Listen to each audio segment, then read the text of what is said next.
Before you begin, remove the base enclosure and battery. Removal. Disconnect the speaker cable from its connector on the system board. Remove the speaker cable from the routing channel on the top cover and the touchpad button board bracket.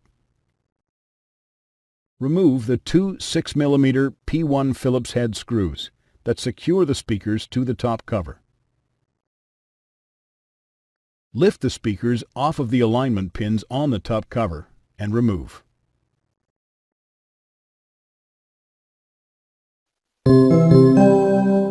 Replacement. Place the speakers onto the alignment pins on the top cover. Replace the two 6mm P1 Phillips head screws that secure the speakers to the top cover. Route the speaker cable through the routing channel on the top cover and the touchpad button board bracket.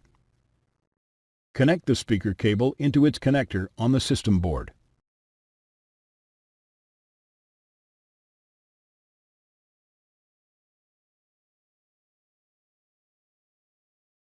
Thanks for watching. Please click subscribe for more awesome videos and weekly updates.